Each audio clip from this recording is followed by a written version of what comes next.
I was popping my pussy and living my best life in these white boy frat houses, and I had a roster of guys that I would rotate through. So it's like, popping my pussy in these white boy frat houses. I made the dumb mistake of letting him sleep over, like not really wanting to fucking hook up. And I like woke up in the morning and like my asshole was a little sore. Oh my asshole was a little sore. Oh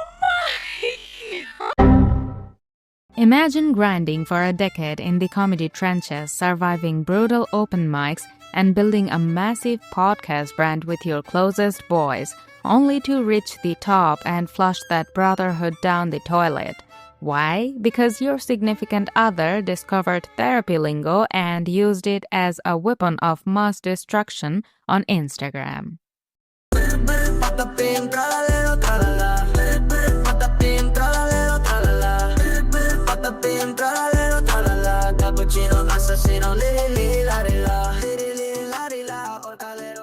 What's up, my absolute beauties? It is getting wild out here. This is a slow motion masterclass in how to completely isolate yourself from reality. While Akash looks like he's carrying the weight of the universe, hitting the comfort food heavy, and no judgment, a solid plate of butter chicken fixes the soul. His wife, Jasleen, is moving like a Teflon-coated influencer who just won the lottery. The delusion is so spectacular, you almost have to respect the audacity. You know, like, people always ask me, like, how are you so unaffected by, like, all these think pieces about you? Because it all sounds so fucking dumb to me. What my real issue is like, why do these people, when they talk about me, they get, like, 10x their normal views? But when I talk, and I'm talking, I don't. If you blinked recently, you might have missed that Akash officially vanished from the Flagrant podcast. The man completely ghosted the couch. When the show's broadcast message dropped, they tried to play nice, saying he left to focus on stand-up. But then they dropped a cryptic nugget. He's going through a lot right now. As I'm sure you guys are aware, our boy Akash, he really went through it earlier this year. He is going to be stepping away from the pod. It is bittersweet. In entertainment, that's code for his house is on fire and we are jumping out the window before the roof collapses. Instead of a proper goodbye to clear the air, Akash handled things like a middle schooler. He went on an absolute unfollow spree, scrubbing Andrew Schulz, Charlamagne, and DJ Akademiks, the literal gatekeepers, who had his back when nobody knew him. To be fair, Akash is still pulling numbers, recently achieving an elite career peak by selling out Radio City Music Hall. That is an elite tier accomplishment that most stand-ups spend their entire lives chasing. But instead of just basking in that achievement and letting his success speak for itself, he immediately signed with United Talent Agency, UTA, and dropped the pettiest caption in internet history. Going to miss WME, though I guess some relationships are harder to live than others. Who are we talking to right now? Everyone saw right through that passive-aggressive middle finger to Schulz and the Flagrant fanbase. Because you don't need a microphone in your face because you're going to fuck around and ruin us. All right? Not just you. It's like breaking up with a partner of 5 years and instantly posting a photo with a coworker saying, "Nice to finally be around someone who listens." Pee or cope. The only relationship impossible for him to live is the one actively tanking his reputation.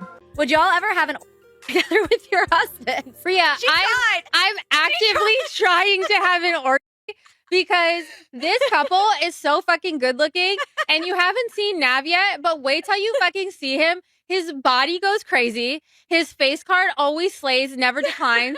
And it's kind of weird because I'm talking about your husband. I just know that Nav's dick is like at least 10 inches. We're going to have a compound. Yes. And me, Nav, Nehal, and Akash are going to be in two like adjoining houses so that we could always be near each other. And we're going to have a connecting basement where we have dinner and movie nights. And Akash is such a fucking king. Like everyone knows he's the best husband. And I don't often find men that measure up to him. And like Nav completely measures up to him, if not more. But let's get to the real star, Jasleen. While Akash burns every bridge to shield her, she is treating this controversy like a victory lap, leveraging the hate-watching to secure her own talent agency meetings. Well. So to all the people that didn't believe in me and didn't think I could provide anything, I just had my third call with an agency today. Her vocabulary is the chef's kiss of internet delusion. In a recent Q&A, she claimed she was being digitally essayed by the comment section. Now, hold on. Let's pause here for a second. Digitally essayed? Are you serious? Weaponizing a term meant for horrific real-world trauma just because people on Reddit are making fun of videos you uploaded to the public internet? You cannot make this up. It is the ultimate shield to dodge personal accountability for stories she willingly put out into the world. Now, Akash is routinely spotted in the background of her outfit videos looking like a defeated suburban dad holding a pink leash for her dog.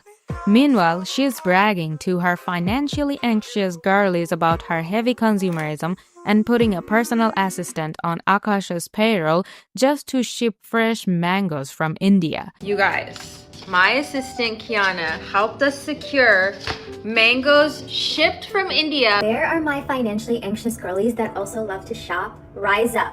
I'm here with you. Sometimes what I like to do to give myself like a little treat in between like big high-end shopping, I'm like, you know what, maybe I'll just buy a perfume. Yes, I know it's like consumerism and whatever. It's fine. I like it. Fashion is a hobby. She even looked him dead in the eye on camera and asked, "Now that I'm making money, what are you going to do for me?" The level of psychological dominance is wild. I think it's safe to say your girl is gonna start making money soon. Rich. The tables have turned, so what are you gonna do for me now that I'm making money? You can see the exact moment a man enters the Sunken Place. During a recent press loop in Hawaii, Akash tried to laugh it off, joking that he has a very slappable face and wants to avoid a Will Smith situation. The irony is painful. You didn't avoid it, you are the new Will Smith.